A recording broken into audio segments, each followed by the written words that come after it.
Bonjour tout le monde, Bruno du Bracket Show. On est en direct à la troisième journée de Confoo, donc je suis présentement avec Juliette.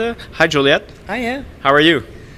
I'm okay. I'm done for the day, so I can relax now and talk with you. Yeah, great. Thanks a lot to be here. Maybe first, before we get into the subject, if you could tell us a bit about yourself, what you do. I do whatever the heck I please, and I have to remember to ask for money. And what I do is software development. All right. Mostly in open source. Okay, that's great. In PHP, I think you told me, right? Mostly? Mostly PHP. All right, so for today's subject, we wanted to talk about Git, but I think before the interview, we spoke a bit about what has came before Git that made us fall in love with Git. So maybe you could start with this, with what you saw, what got you to getting to use Git. Well, before that we had CVS first and then SVN, and to be quite fair, my brain has filed away far to some deep recess why I didn't like it. Because it's long ago I switched to Git and I've never looked back. If I look at the principle of it, a lot of those systems worked with the principle of master-slave.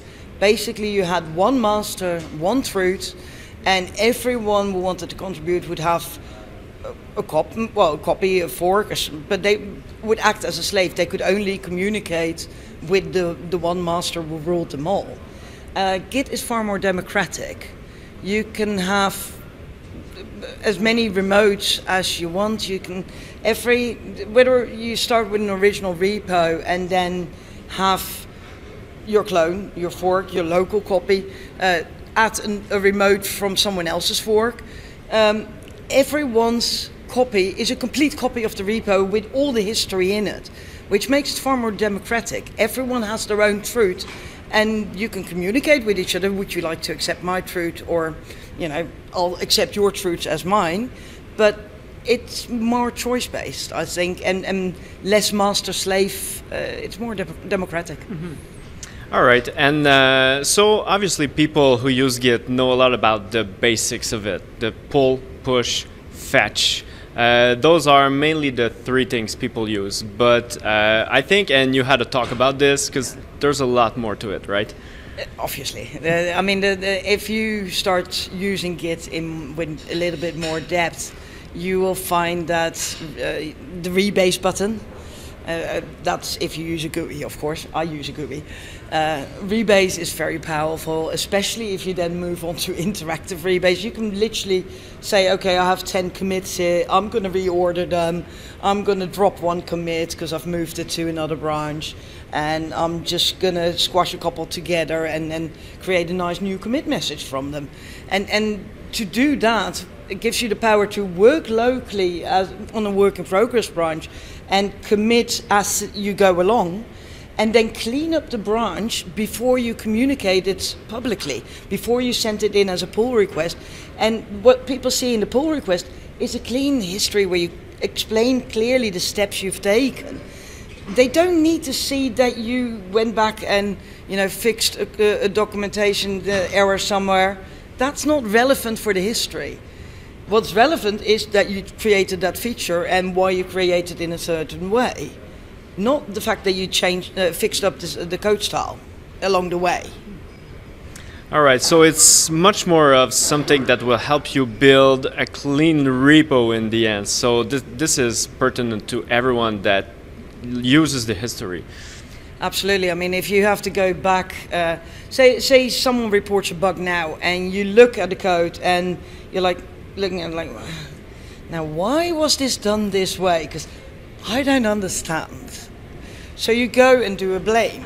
If you have to wade through tons and tons of commits, touching that line, fixing code style, putting a comma somewhere, that before you actually get to the commit which made the change which you want the explanation on, it's tedious, it takes a lot of work.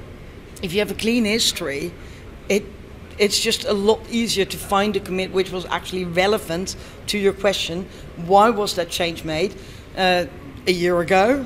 And is it safe for me to to fix it differently now.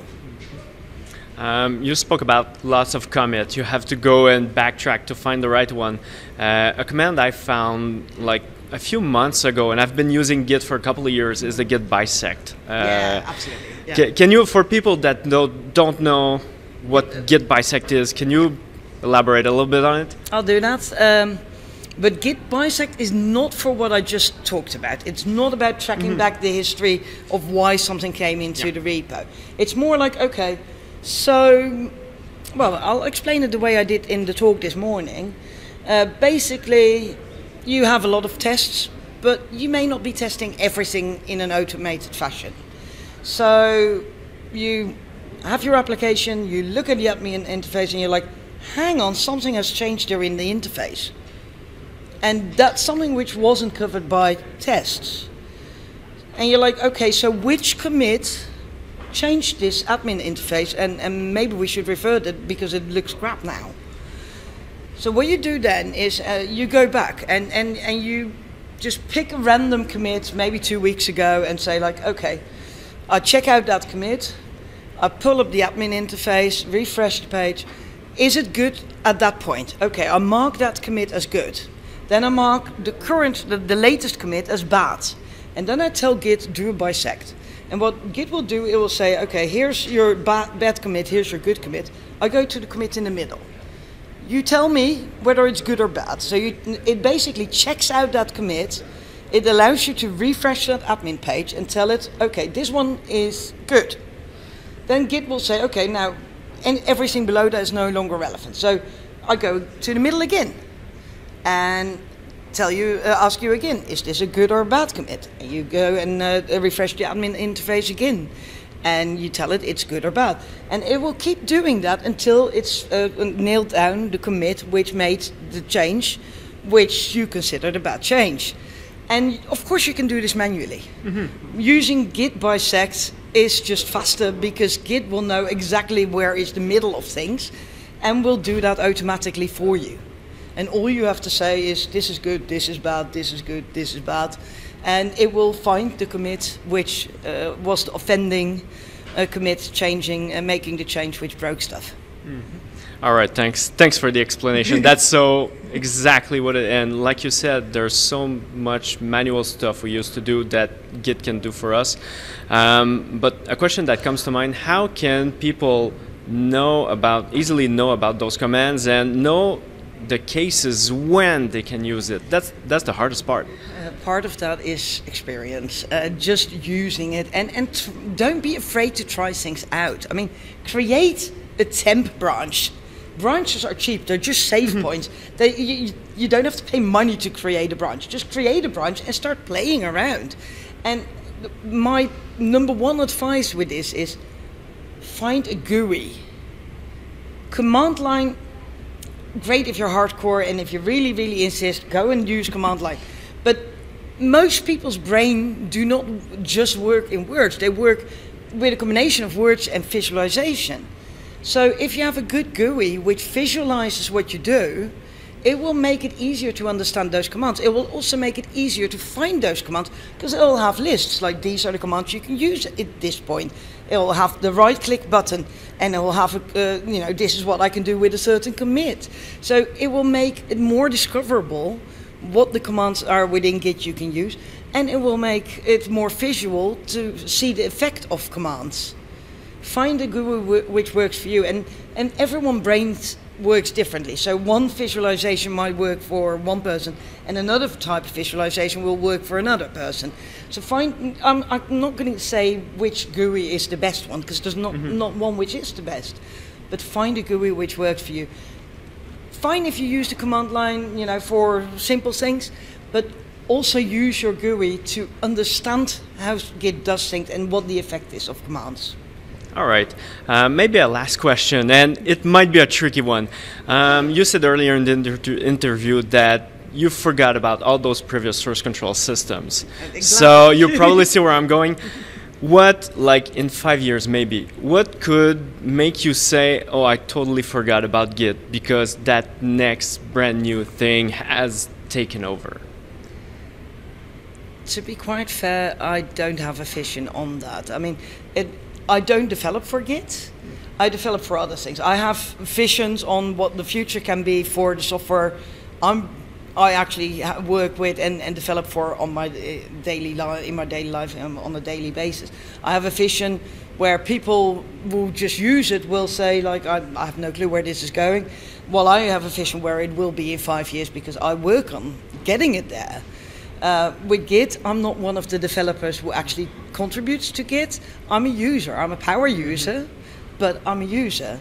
So I honestly don't know. I just know that I'm really, really happy with Git as it is now, and that I can't imagine my life without it. I mean, I often feel like my daily life, I live within interactive rebase. That is my daily bread and butter.